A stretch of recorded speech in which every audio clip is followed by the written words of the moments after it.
Hola a todos. El arte del sonido, como todos sabéis, es la música. Tanto los seres humanos como los animales tenemos la capacidad de escucha.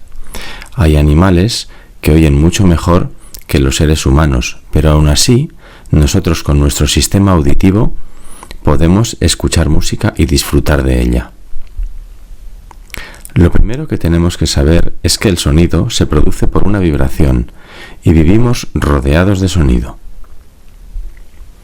Si cerramos los ojos y escuchamos con atención, podemos darnos cuenta de que nos rodean un montón de sonidos diferentes. Pero ¿qué pasaría si nos fuéramos a un lugar lejano en el que no hubiera sonidos, como por ejemplo en la cima de una montaña un día sin viento?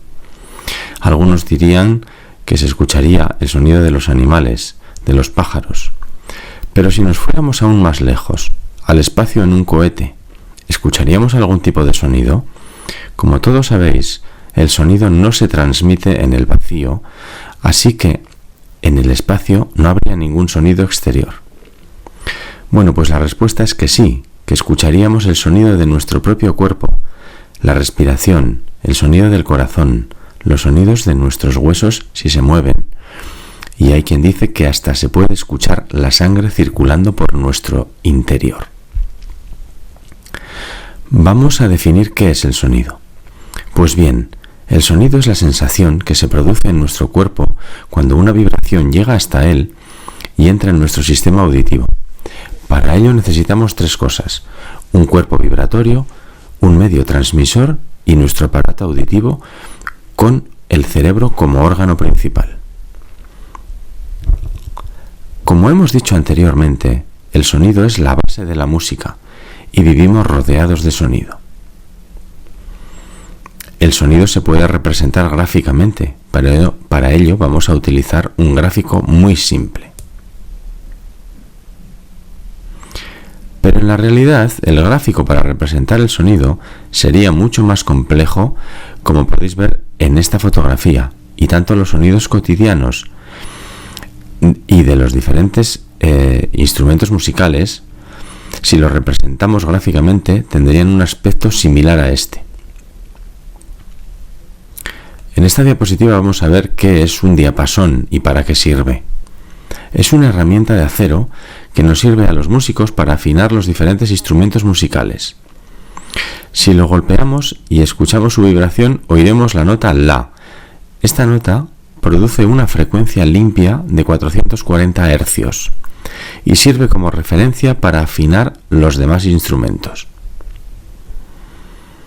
Vamos a empezar a ver qué es nuestro sistema auditivo, para qué sirve, cuántas partes tiene y de qué está compuesta cada parte. Gracias a él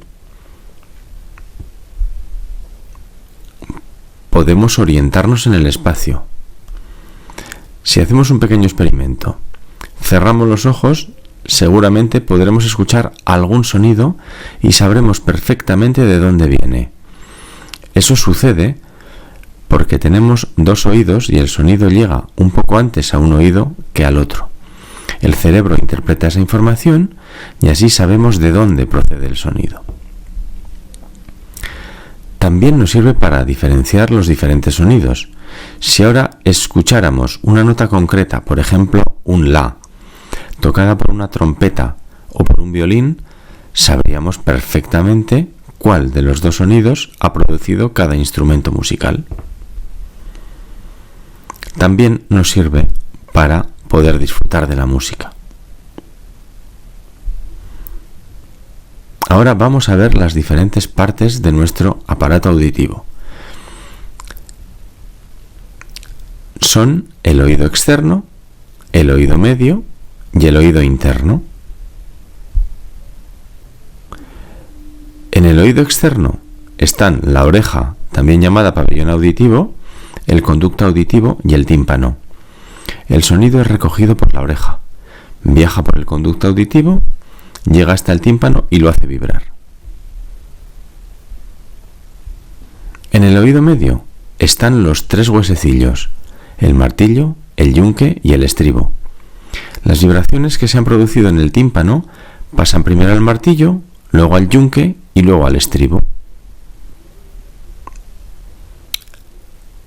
En el oído interno están la cóclea y el nervio acústico.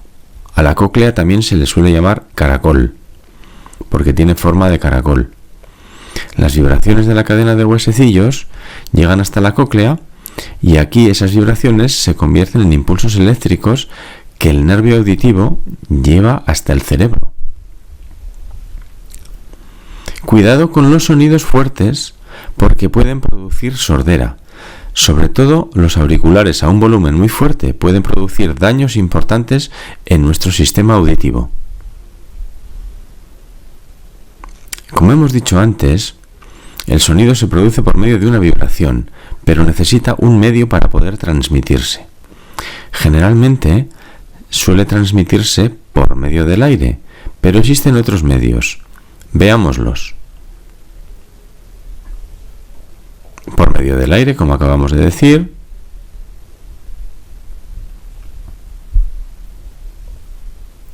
Por medios líquidos, como el agua. Por medios sólidos. Si ponemos el oído pegado a una mesa de madera y ponemos un reloj en el otro extremo de la mesa, escucharemos perfectamente el sonido de la maquinaria del reloj. Y si levantamos la cabeza de la mesa, seguramente no lo oiremos, o lo oiremos más débilmente. Esto demuestra que el sonido se transmite mejor por la madera que por el aire. De hecho, por el aire se transmite a una velocidad de 340 metros por segundo aproximadamente, y por la madera de 3.700 metros por segundo. Como podéis ver, la diferencia es considerable. Vamos a ver también qué es la contaminación acústica y el ruido. Actualmente, nuestras ciudades son muy ruidosas. Se han convertido en lugares donde prácticamente a cualquier hora hay un montón de ruidos. Pero, ¿quién es el culpable de la contaminación acústica? Si lo pensamos un momento, enseguida nos daremos cuenta que es el propio ser humano. ¿Sabéis desde cuándo?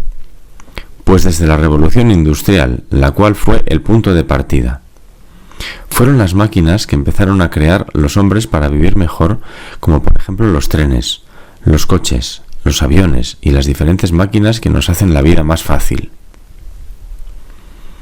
Pero cuidado, el ruido excesivo puede producir enfermedades como sordera, mareo, problemas en el sistema nervioso, enfermedades respiratorias y cardiovasculares, hipertensión, dolor de cabeza, etc.